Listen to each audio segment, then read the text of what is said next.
chapter 2, verse 17. Faith by itself, it is does not have work, is dead. Ang pananampalatayang salita lang, pero walang gawa, yan ay patay. Great example. Sa 1 Samuel chapter 17, verse 40-51, mababasa niyo po, the young shepherd boy, David. In this passage, mga kapatid, David, a young shepherd boy, defeats the Philistine giant, Goliath, using a sling and a stone. Ano ba yung sling? Tirador. Sling ba? Tirador? Ano?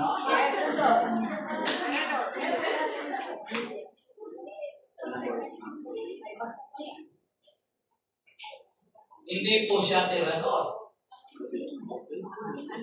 Sling nga po, sling. Sa Bicol, mga Bicolano, alam nila yung lakbitaw.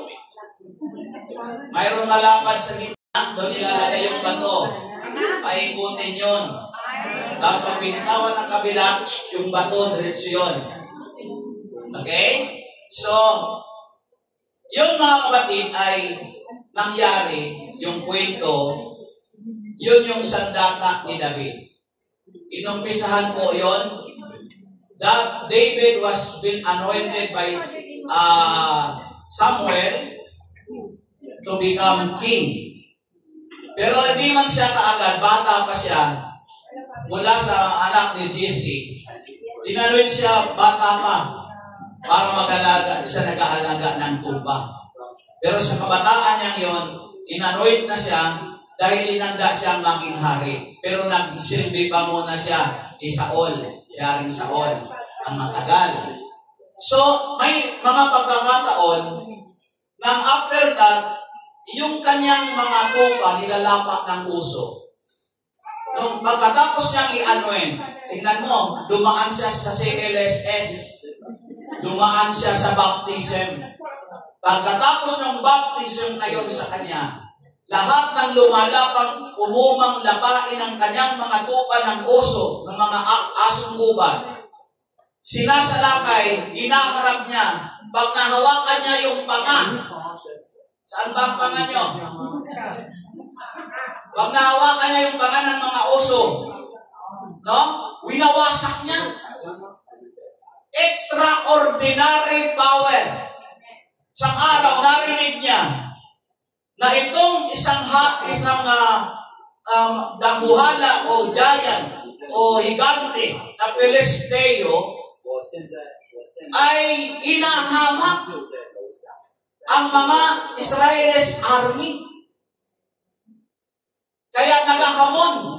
Kung sino malakas sa inyo, natalo ako. Sabi nung giant, nung Goliath, kala ko kwento lang yan noon ng mga bata. Pagka kahit na kami ay natalo nyo, kami alipinin nyo. Pero pag kayo natalo namin, alipin namin kayo. Walang manghas na lumaban kasi dampuhala nga eh. Giant nga. Kapatid, ang David na naghahati ng pagkain sa mga kapatid niya hindi lumaban. Bumalik, nagpaalam kay Saul. Sabi niya, ako ang lalaban dyan. Ano, nasisiraan ka ba ng bait? David, sabi ni Saul, lalabanan mo, wala nang makaharap sa kanila. Sabi niya, manari, yung mga oso nga, nalalapahin yung aking mga alaga. Kapag nahahuli ko, wasak ang panga. Ako lalaban dyan. Ano, sandata mo? Sabi ni Saul, o bari ni Saul yung mga gamit niya, naglaban. Suot mo ito. Sige, lawanan mo siya, suot mo ito. Suot mo yung pangyabak, suot mo yung mga lahat. Ang mga kalasan, dalhin mo ito. Sinuot ni David. Suot. Suot dito. Yung rest dito, suot. Suot. Tala. Suot dito yung pang dito sa ulo. Nung lumakad si David, yung sa kasuotan ka lang, talo na siya.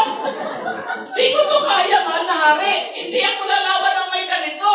Yan ang maraming Kristiyano, ang daming suot-suot sa buhay niya. Kaya hindi maka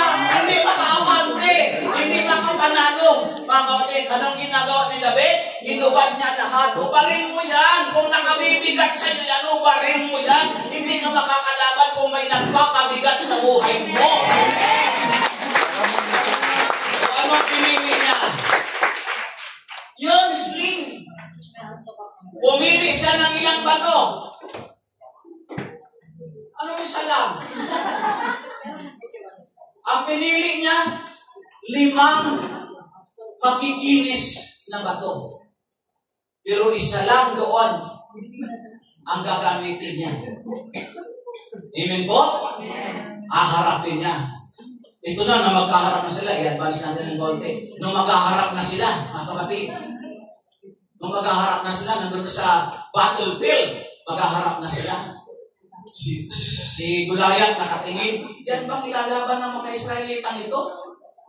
Sabi niya, anong dala-dala niya? Bato siya, dala-dala daw. Yung sandata niya, yung kalasak niya, dala-dala niya.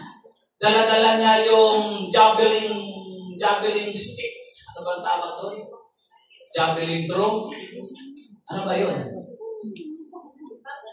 O yun, si Bat, nakuha man. Sabi nung narinig ko, nada.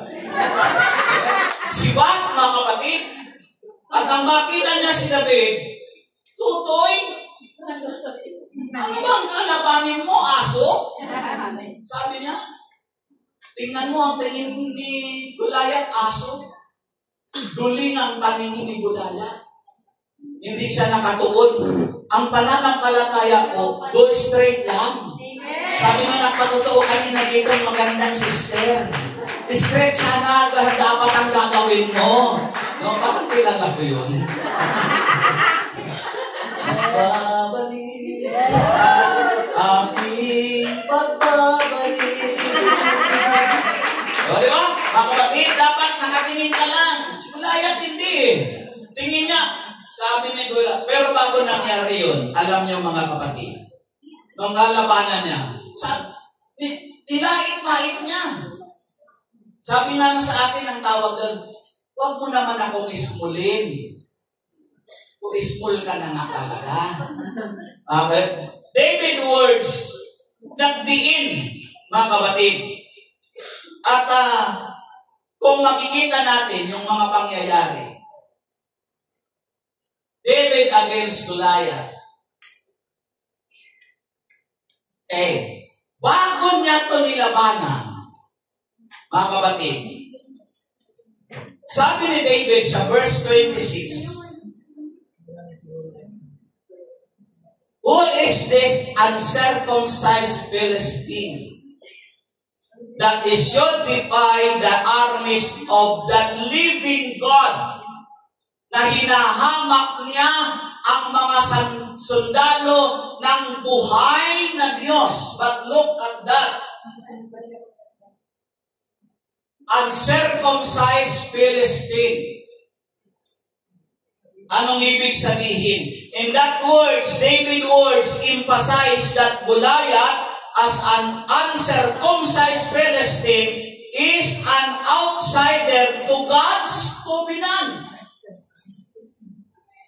And therefore has no right to defy the Israelites' army. Outside ko lang po. Outside siya sa covenant ng Diyos. Andiyan pa ba kayo? Hindi siya sakop sa pangako ng Diyos. Idiniin niya ang salitang ito na ginamit ni David, mga kapatid. As an uncircumcised Philistine is an outsider to God's covenant. So, therefore, has no right to defy the Israelite army. Hindi niya dapat hinahamak kasi wala siyang sakop hindi siya sakop ng kasunduan ng Diyos na ang pinangakuan ng Diyos ay ang mga Israelitas. David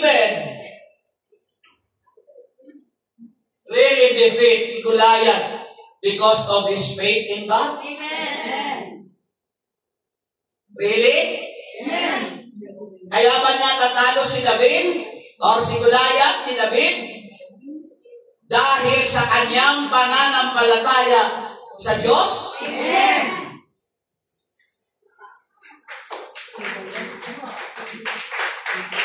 Yes. David's victory over Goliath in the biblical narrative is attributed to his faith in God rather than his own physical strength in his skill. Dahil napahiran na siya ng kapangyarihan.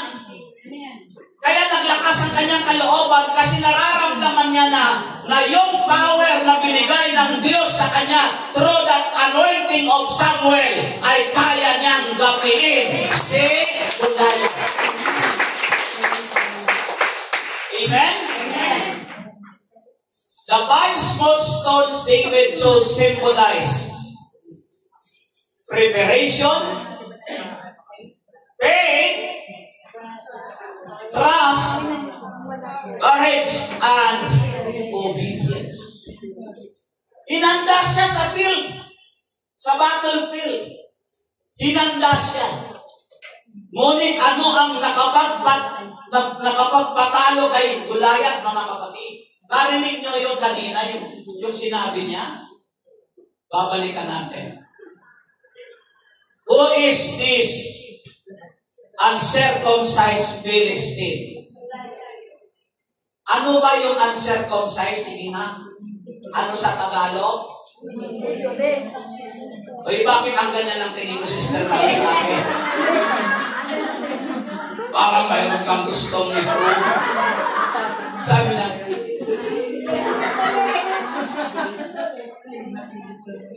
diba? Sino itong hindi na ito? Mayroon pa nga yung ibang Tagalog pe. Sa hindi today. Oh, yun. Talaga na. Kinamay na talaga. So, ibig sabihin, sinigaw yun ni David na makikipaglaban ng kay Goliath. Sabi kay Goliath, sino kang? Oh, di ba? Sino kang? Kanang Pilisteo. Mabuti pa kayo nasasabi nyo ng todo. Ako parang hindi eh. Diba? Yung hiyain ka sa harap ng mga kababayan mong Pilisteo, hindi ka pala, pero bakit ginagamit nyo yung ka? Sa akin kayo nakatingin. O, yun. Ayusin nyo naman mga kapatid sa Panginoon. O, diba? Yung hiyain ka sa pangkalahatan, sa karamihan, sirain ang dignidad mo. Diba sa kaso pagka sinisira ang dignidad? No? Kaso yun. Kaano mong kalakas, ikanti ka, sinabihan kang ganun. So, pinanghina siya kaagad. Ipinahiya siya. Amen po? Nadismasya siya sa word na yon. Hindi pala siya kasama, mga kapatid. Okay?